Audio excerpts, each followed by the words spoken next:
क्या high court group D exam में सिर्फ 10th पास वाले जो स्टूडेंट्स हैं उन्हीं को प्राथमिकता दी जाएगी?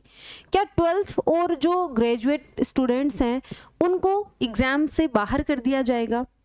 एक न्यूज़ आई थी, एक न्यूज़पेपर में एक न्यूज़ थी, कुछ टाइम पहले ये न्यूज़ आई।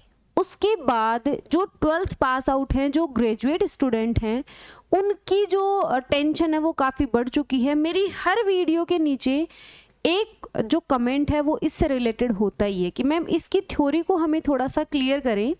तो आज की इस छोटी सी वीडियो में हम इस कॉन्सेप्ट को समझेंगे कि 10th पास वालों को किस चीज़ में वरीयता दी जाएगी और 10th वालों को वरीयता दिए जाने से 12th और ग्रेजुएट जो स्टूडेंट्स हैं उनको घाटा होगा, कितना घाटा होगा, नुकसान होगा या फ़ायदा होगा, ये सब आज की इस वीडियो में हम देखेंगे। अगर आप स्मृति कोचिंग क्लासेस और लर्न विद रजनी पर नए हैं, चैनल को सब्सक्राइब कर लीजिए। बात करते हैं कि एक न्यूज़ की जो कि अभी कुछ टाइम पहले आई थी। न्यूज़ क्या है वो हम देख लेते हैं।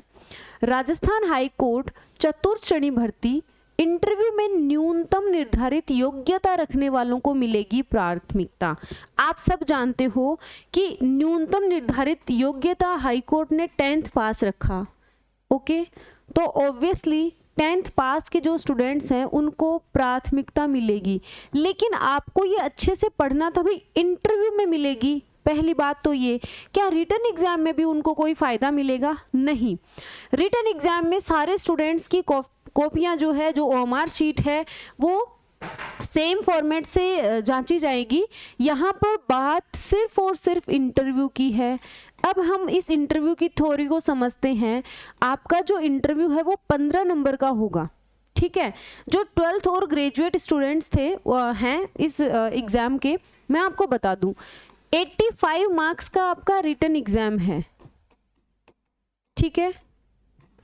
85 मार्क्स का रिटन एग्जाम है। रिटन एग्जाम में आप ज़्यादा से ज़्यादा मार्क्स गेन कर सकते हैं क्योंकि यहाँ पर नो निगेटिव मार्किंग होगी। पहली बात तो ये, कोई निगेटिव मार्किंग नहीं है। तो अगर आप 12th पास हैं, ग्रेजुएट हैं, पोस्ट ग्रेजुएटेड स्टूडेंट्स हैं, आप कोशिश करिए कि आप रिटन एग्जाम में ज़्यादा मार्क्स लें।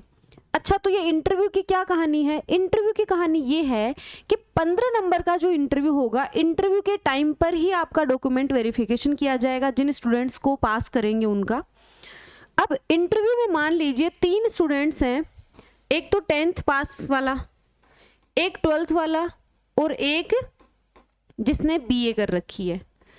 ओके, इंटरव्यू में 15 नंबर का इंटरव्यू होगा तो सिर्फ इंटरव्यू में 10th वाले को प्राथमिकता दी जाएगी, ठीक है। मान लीजिए कि तीनों स्टूडेंट्स हैं, तीनों के बराबर नंबर हैं। किसमें? तीनों के बराबर नंबर रिटन में हैं, तो इंटरव्यू में 10th वाले को ज़्यादा मार्क्स दिए जाएंगे बजाय इन दोनों की। अब आप कहेंगे कि मैम इन दोनों के साथ तो अन्याय हो रहा है। देखो, हाई कोर्ट का ये मानना है कि जो स्टूडेंट्स सिर्फ, जिनके पास सिर्फ 10th की डिग्री है और कोई डिग्री नहीं है, तो वो सिर्फ इसी एग्ज़ाम के लिए एलिजिबल हैं। जैसे कि हाई कोर्ट ग्रुप डी है, जैसे कि राजस्थान सरकार में RSSB ने अभी 4th ग्रेड लिया था वो पेपर है, जैसे कि अभी सफाई कर्मचारी की आएगी। तो 10th पास वालों के लिए सिर्फ गिनी चुनी भर्तियाँ होती हैं, ठीक है। इस वजह से उनको वरीयता दी जाएगी। तो आप हम इसको समझेंगे कैसे? राजस्थान उच्च न्यायालय कर्मचारी सेवा नियम 2002 के अनुसरण में कार्यवाहक मुख्य न्यायाधीश ने कार्यालय आदेश में निम्नलिखित संशोधन किए हैं, जिसके तहत श्रेणी 4th पदों के लिए इंटरव्यू के चरण में उन उम्मीदवारों को प्राथमिकता दी जाएगी जिनके पास न्यूनतम निर्धारित योग्यता है, यानी जो 10वीं पास है और कोई डिग्री है ही नहीं, ना 12th की ना ग्रेजुएशन की। अब इसको समझना कैसे है? यूं समझे कि यदि उम्मीदवार A के पास, सिर्फ कोई A उम्मीदवार है, इसके पास सिर्फ 10th की योग्यता है, उम्मीदवार B के पास 12th की योग्यता है और उम्मीदवार C के पास स्नातक या उससे ऊपर की योग्यता है।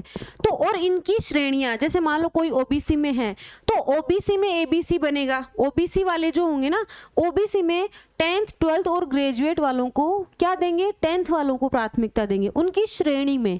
ऑल ओवर की बात नहीं हो रही है, अपनी अपनी श्रेणियों की बात हो रही है, ए, बी और सी को प्राथमिकता दी जाएगी। क्या बी और सी को फेल कर देंगे? बिल्कुल नहीं करेंगे, बी और सी को फेल नहीं करेंगे। सिर्फ इंटरव्यू में जो 15 नंबर का इंटरव्यू होगा, उस इंटरव्यू में आपके मार्क्स जो हैं वो इसको प्रायोरिटी पे रखेंगे, 10th वालों को। तो भाई 15 से ज़्यादा तो नहीं दे सकते, 15 से ज़्यादा तो मार्क्स नहीं दिए जाएंगे ना 10th वालों को।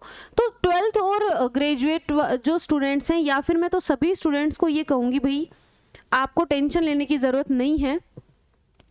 अब यहाँ पर 10th वाले ऐसे निश्चिंत ना होकर बैठे कि हमें तो इंटरव्यू में ज़्यादा नंबर मिल जाएंगे और हम तो पास हो जाएंगे। बिल्कुल नहीं, इंटरव्यू में तो 15 नंबर ही मिल सकते हैं, मेहनत तो आपको रिटर्न में करनी ही पड़ेगी।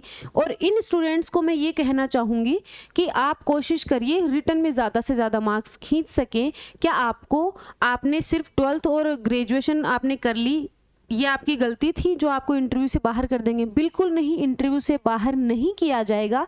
सिर्फ मार्क्स देने में, सिर्फ 15 नंबरों में इनको प्रायोरिटी दे देंगे। आपको 0 नंबर नहीं देंगे, आपको भी मार्क्स दिए जाएंगे। ओके, कोशिश करिए कि यहाँ पर आप ज़्यादा से ज़्यादा नंबर खींच सकें। तो मैंने आपका ये डाउट क्लियर करने की पूरी कोशिश करी है, कोई बहुत ज़्यादा लेंदी मुझे इस वीडियो को नहीं बनाना है। इसके अलावा भी आपकी कोई भी क्वेरी है, डाउट है इस कंफ्यूजन को लेके, मुझे नहीं लगता इस वीडियो को देखने के बाद रहेगी, आप कमेंट बॉक्स में कमेंट करके पूछ सकते हैं। दूसरी बात, हाईकोर्ट 4th ग्रेड के लिए 1 मार्च यानी कल से, ठीक है, 1 मार्च से हमारी जो टेस्ट सीरीज है, न्यायदीप टेस्ट सीरीज, वो शुरू हो रही है। शुरुआत के 100 स्टूडेंट्स को हम फ़ी में स्पेशल कंसेशन देंगे, बहुत नॉमिनल फ़ी लेने वाले हैं। इसमें फुल लेंथ टेस्ट कितने हैं? 15 फुल लेंथ टेस्ट हैं, यानी हिंदी, इंग्लिश और जीके तीनों के 15 फुल लेंथ टेस्ट होंगे। इसकी विशेषता क्या है? आप हर एक बच्चा अपनी रैंक देख सकता है, आप हर एक क्वेश्चन का आपको एक्सप्लेनेशन मिलेगा, और जहाँ पर टेस्ट है उसी के साथ उस टेस्ट की PDF होगी। तो आपने कोई टेस्ट दिया, टेस्ट देने के बाद आपको लगा कि यार मुझे इस टेस्ट के क्वेश्चन सारे दोबारा देखने हैं, आप क्या करोगे? दोबारा थोड़ी टेस्ट दोगे, आप उस PDF को डाउनलोड करोगे, PDF में से देखोगे यार ये मेरा गलत हो गया था, अच्छा क्यों गलत हुआ? एक्सप्लेनेशन में तुरंत देख लो भाई इसलिए गलत हुआ है, मैंने यहाँ गड़बड़ करी है, और तुरंत उसको एक्सप्लेनेशन में उसको क्लियर कर लो, ताकि आगे आपको वो प्रॉब्लम नहीं रहे। आपका कोई डाउट है, कोई क्वेरी है, इस नंबर पर आप कॉल या मैसेज करके पूछ सकते हैं। इसके अलावा हाईकोर्ट 4th ग्रेड के लिए ये न्यायदीप बैच को भी आप ज्वाइन कर सकते हैं, जिसमें हिंदी, इंग्लिश और जीके की कंप्लीट क्लासेस आपको मिलने वाली हैं। सिर्फ इंग्लिश पढ़ने वालों के लिए दुर्गा बैच है, हाईकोर्ट LDC का बैच भी हमने चला रखा है, न्याय संकल्प बैच, और RSSB LDC सेकंड पेपर का बैच भी अपने स्मृति के एप्लीकेशन पर चल रहा है। तो ये सब था आपके हाईकोर्ट 4th ग्रेड में, जो भी 10th पास के स्टूडेंट्स हैं उनको कैसे क्या वरीयता दी जाएगी। आपको वीडियो अच्छी लगी है, वीडियो को लाइक करेंगे, चैनल पर नए हैं चैनल को सब्सक्राइब कर लीजिए। Thank you so much.